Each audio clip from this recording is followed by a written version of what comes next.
Pozdravljeni, smo skupina 10 in v Sloveniji smo kot predstavniki mlajših generacij zaznali, da je ponudba dediščine zastavljena na preveč tradicionalen način. Muzeji in vse spominske sobe ne omogočajo, da se obiskovalci popolnoma vživijo in doživijo vse vsebine. Po mnenju anketirancev jih najbolj moti monotonost. Mlajše generacije so navajene, da se vsebino seznanijo na bolj interaktiven način. Z našo rešitvijo želimo, da obiskovalci preko vseh čutov vstopijo v življenje rudarjev v Idriji. Ustvarili bi doživljajski obisk tipične rudarske hiše, ki bi preko vseh čutov obiskovalce popeljal po preprostem, težkem, a vendar svojevrstnem življenju rudarskih družin. Obiskovalci bi se sprehodili iz sobe v sobo, vsaka izmed njih pa bi na svojevrsten način predstavila zgodbe iz vsakdana knapovskih družin. Vmes bi se preizkusili tudi v izdelavi žlikrofov in idrijskem lokalnem narečju. Verjamemo, da ljudje vedno bolj prisegajo na celostno doživetje in ne zgolj predstavitev samo dejstev. Dotaknejo se nas osebne zgodbe ljudi, ki so dejansko živeli v teh objektih. Ciljamo predvsem na družine oziroma skupine različnih generacij, ki si želijo spoznati kulturno dediščino in edinstveno zgodovino Idrije. Obiskovalci bi si lahko zagotovili vstopnice preko spletne strani ali pa fizično po ceni 8 evrov na osebo. Ta bi vključevala 1,5 ure interaktivnega ogleda tipične knapovske hiše, izdelave žlikrofov ter pokušine ostale idrijske kulinarike. Ob koncu bi imeli obiskovalci tudi možnost nakupa lokalno pridelanih izdelkov in pa tipičnih idrijskih dobrot.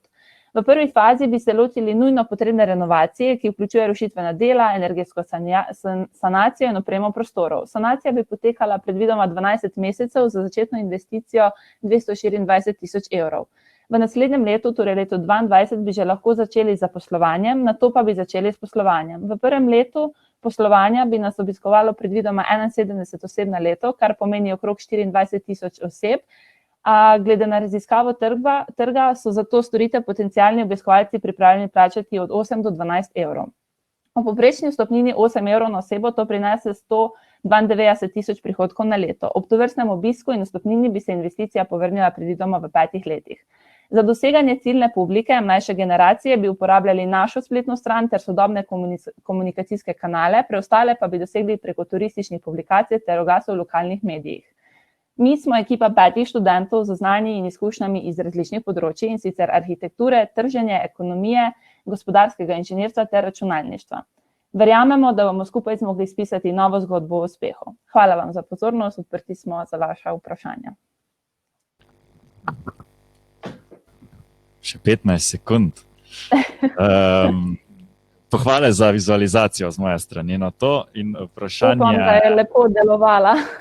Ja, saj tukaj pri nas v Idriji smo videli vse čisto. Vprašanja žirije? Ja, lep pozdrav. Jaz se predvsem zanimam za nekako, kako bo teh prvih 224 000 evrov pridobljenih, zato da bi lahko potem presodil, kako vse ostalo, ki je bilo zelo lepo razloženo, pride do realizacije. Predvsem sponzorji, ki bi jih pridobivali preko naših komunikacijskih središč in pa v bistvu spletne strani, kjer bi delili različne v bistvu virtualne pristope, ki bi na začetku verjetno tudi bili plačljivi, kasneje pa eni deli bi bili samo odprti za nek približen vstop za predogled tega, kar jih čaka tam, kjer lahko to v bistvu ugotovijo s svojimi čutili in tako naprej, kar smo predstavili.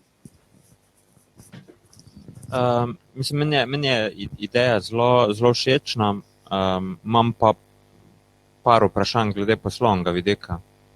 Pač prvič cena, kako argumentirate to ceno, pa če mogoče primerjamo s kakšnimi drugimi zadevami.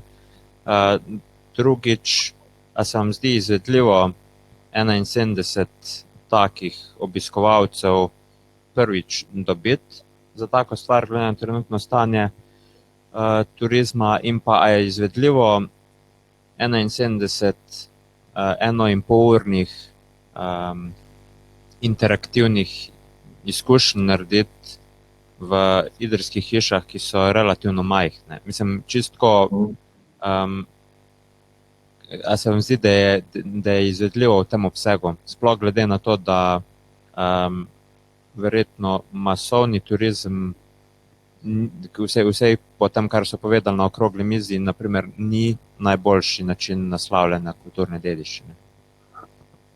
Ja, hvala za vprašanje. V bistvu, za vsa ta vprašanja smo se tudi sami vprašali, no? In smo v bistvu računali, da nekako bi bilo v skupinah po 15 ljudi in potem na dan bi bilo to nekje 8 do 10 skupin, s katerimi bi pač to shodilo. Glede na vaše številke, tega obiska, tega rova, je načeloma smo prišli do teh številk, da bi lahko prišlo recimo 71 oseb na dan na ta sam obisk. Zdaj, kar se tiče same investicije, ja, se zavedamo pač, da je visoka začetni vložek, ampak se nam zdi, da glede na to, da pač bi v 5 letih zadeva ali pa mogoče kakšno leto več, no potem, da če korona kriza recimo še se nadaljuje, bi se zadeva povrnila, bi bilo mogoče kot prvič, mogoče kakšen zasebni investitor bi zainteresiran za to zadevo. Poleg tega bi pa v spodnjem sklopu tudi tega naredili eno manjšo trgovino, ki bi bila mogoče tudi komercialno zanimiva in v bistvu bi predstavljala en dodatni vir mogoče zaslužka tudi poleg samih vstopnic, ki tudi že pokrijejo ceno, ampak poleg tega še mogoče dodatno, da bi prišli investitorji do zaslužka teh lokalnih pridelanih dobrov. Pač pri obiskovalci smo pa zračunali pač povprečje, seveda se zavedamo, da bi, ne vem, v poletnem pa spomladanskem času bilo pač več obiskovalcev, v zimskem več, ampak smo glede na pač celo leto zračunali tako povprečje v tem smislu. Ok, Jan, Jernej, Viktorija, Tjan in Katarina, hvala vam. Zelo torej, časovno usklajeni nastopi, je pa naša komisija malo več si vzela za postavljanje vprašanj. Ok, hvala vam in